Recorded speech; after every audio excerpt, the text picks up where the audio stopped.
What is up with INFPs and being inconsistent? Coming up in this video, my take on it as an INFP who has coached over 100 plus INFPs. This is something that comes up often, so let's talk about it. What's up, Legend? Sherman here from Geek Psychology. I help INFPs understand themselves better through their personality type so that they can have more consistency, motivation, and clarity. Because it all really does come down to self-knowledge and then applying that self-knowledge to your actions, to your life. And if you are inconsistent with the things that you do and the thoughts that you have, the emotions that you feel, then it becomes really difficult to arrive at the end goal. Like if you were to get in a car and say, I'm going to go somewhere, I don't know where, and you just start driving, well, that can be fun. But if you actually have a goal and a destination, then you're more likely to get there, right?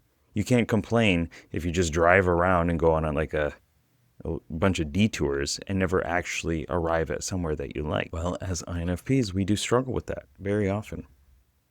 And I don't know about you, but I do not want to get to the end of my life and to look back and say, like, what was I doing? What was my purpose? What was my intention? Did I just dabble throughout my whole life? Did I actually learn something important and apply that and make an impact on the world? Do I feel fulfilled? These are questions that I often wrestle with, and I often sell myself on how to use those desires and my values, my different aspirations, and all these different, my multi-passionated self to achieve meaningful goals. And I imagine as an INFP, you experience that too. So when we think of INFPs struggling with consistency, what specific behaviors come out in your mind? For me, it's waking up not knowing what to do, or feeling like I just started this new project. I'm going to go pursue that. And then we forget about all these other things that we had on the back burner. And if you actually imagine that like as a real metaphor or analogy, and you're doing something else and there's a bunch of other stuff on the flame, it either catches on fire or the flame dies out. And you got to deal with the gas, and that's probably not a good thing either. So a lot of times we distract ourselves with so many different goals, so many different actions, so many different things that we're researching. We got 47 tabs open and we're just exploring all these different things. And our day today is frazzled. It's like a diffused light as opposed to a laser pointer. And that's cool if you just want to light up the area around you. Again, these are not bad things unless you're not getting what you want. If your life is not what you want it to be, then, well, we need to take different actions in order to get there.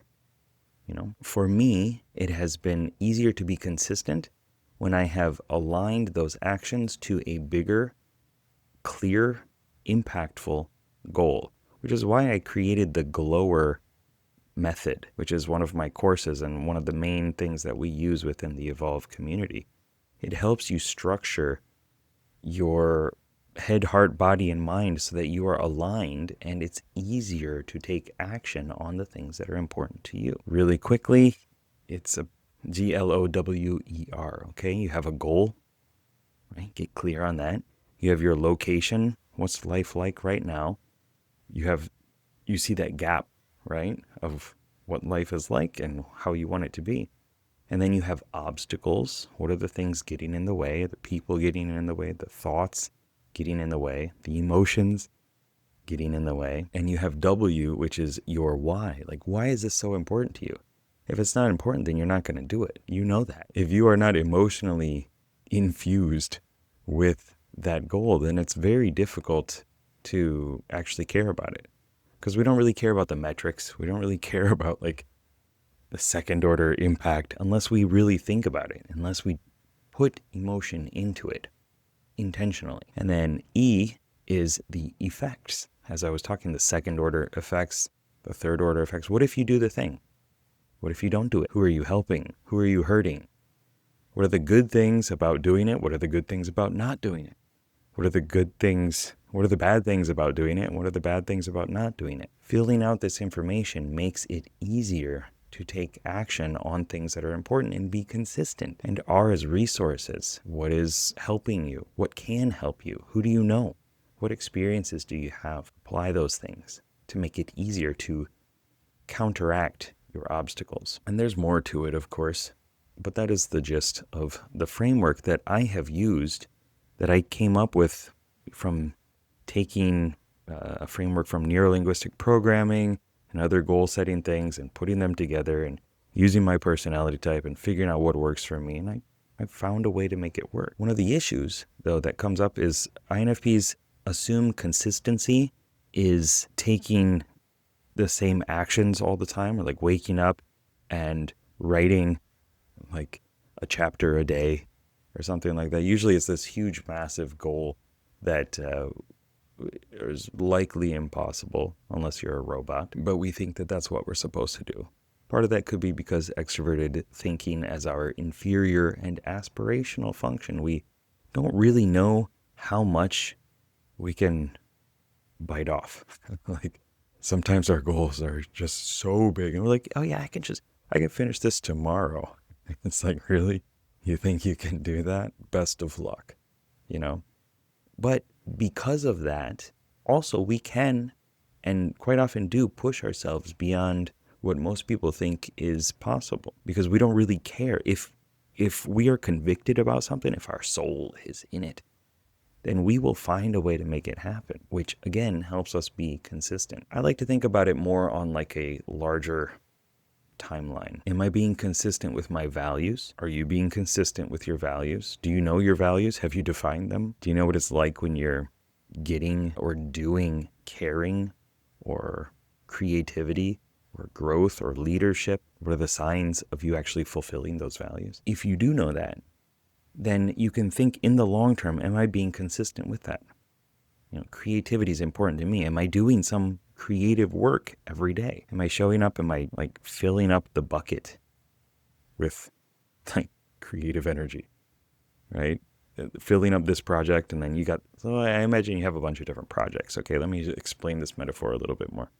You have your story, you have your art, and you have this other thing that you're studying marketing or something like that, and then personality type. You can consistently dabble in all of these, right? Or you can consistently just focus on one. For me, I know it's been very difficult to just pick one thing and follow through with it and only focus on that.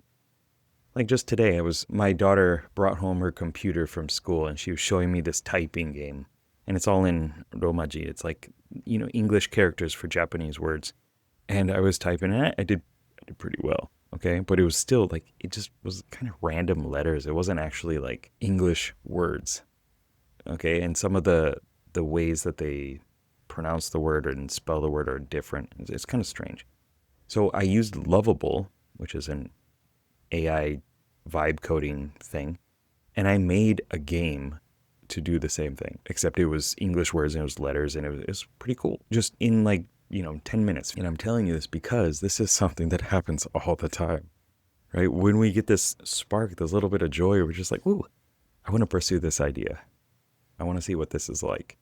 Let me get it like 25% of the way, 40% of the way maybe, and then likely, we push it to the side and we go do something else. And that is likely a problem. Like, I know too, if we just focused on one thing consistently every day, did the same thing every day, performed the same habits every day, then we would emerge into having that thing.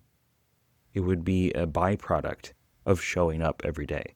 If you sit down and you write 5 minutes, 10 minutes, 15 minutes every day, well, eventually you've written for whatever math tells us that is over the year. If you write a short essay every day, like a 200-word essay, well, by the end of the year, you have a whole book. I say essay, but it's an atomic essay.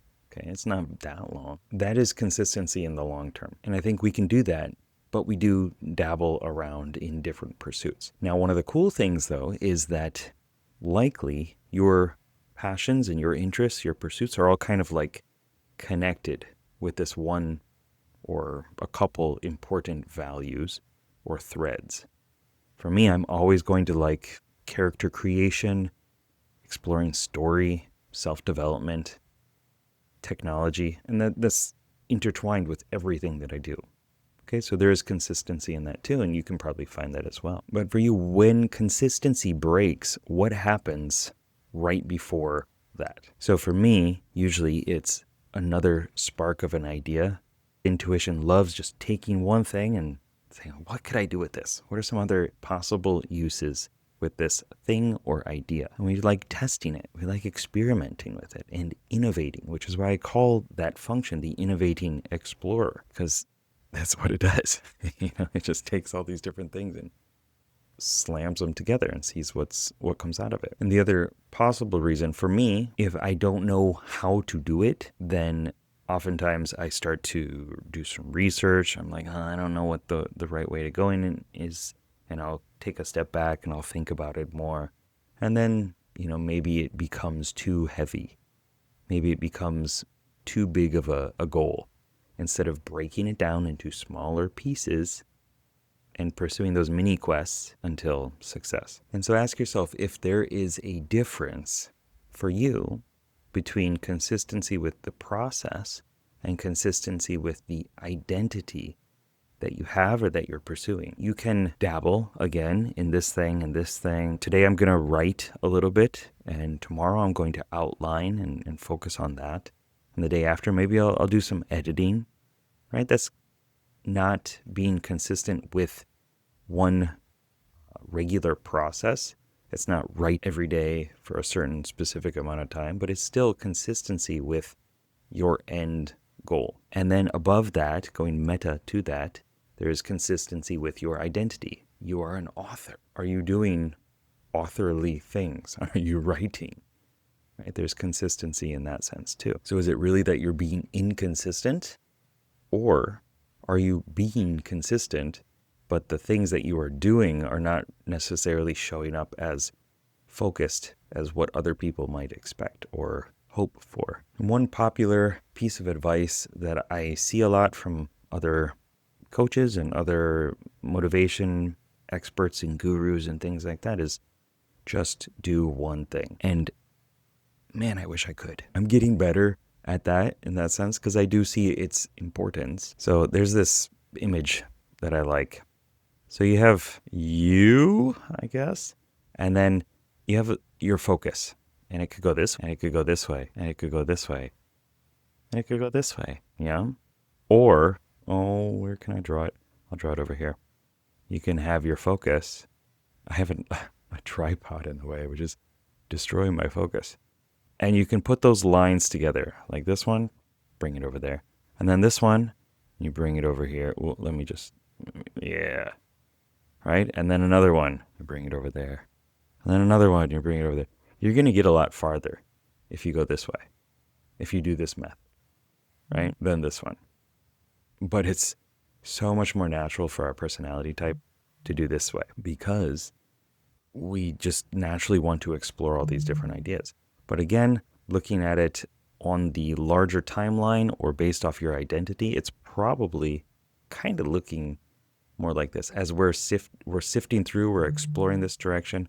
I'm getting so many messages right now from my wife, I believe, sending pictures from today's Christmas party. We just want to explore over here, and then we want to explore over here. We go to the polar opposite over here. And so, of course, we're kind of like bouncing around in this area the whole time instead of ending up at this potential star, like our goal over there. And I really don't think it's about becoming a different personality type. It's not about changing who you are. It's about learning different skills, learning how to do hard stuff. Right? I don't feel like recording a video at 9:30 p.m. on Christmas. But I also know that it's something important to me, and it's important to my future and my life, my family, to you. Like hopefully this stuff impacts you, right? So it becomes more motivating when you bring in the aspects of your personality type that are important to you and the things that you like to do, like your soul, introverted feeling, your conscience, your values, yeah? and exploring new ideas, exploring new possibilities, simple routines, simple habits, and very small goals. Big goals, very small steps for those goals. So if you're blaming yourself for not being consistent, I want you to check, are you really not being consistent, or are you not passionate because it's not important to you, or you have not found the thing that makes it important to you? And I suggest that you find the thing that makes it important to you so that you can motivate yourself whenever necessary. And sometimes you're not going to want to do it, but if you find what is important within that, use your imagination. If I do this thing, if I make this video, if I sit down and bunker down and study for this test, then after it, I'm going to be more successful. I'm going to feel great about myself. I'm going to have learned that I can do these challenging things. And you're teaching yourself, again, your head, heart, body, and mind, you're teaching yourself what you are capable of. And you are capable of so much more than you believe. It's just a matter of learning how to use your personality type in a way that benefits you. So the biggest leverage that you can get out of your personality type, in my opinion, for having more consistency is dousing all of your goals with your values and your emotions. Find something within it that it excites you, or something that you don't want to have happen. When I zoom out to my future and I'm looking back on my timeline, I ask myself, am I going to regret having done this thing or not done this thing? For me, future-based regret is something that is extremely motivating. I use it. I use that emotion. Just like a thinker might use a mental model or some statistics or measurements to motivate themselves and to say this is the right thing to do. Well, we use our values. We use our emotions. So learn emotional calisthenics and be able to choose how to feel in any moment so that it serves you for your ultimate end game goals in life. And that is how you become more consistent as an INFP.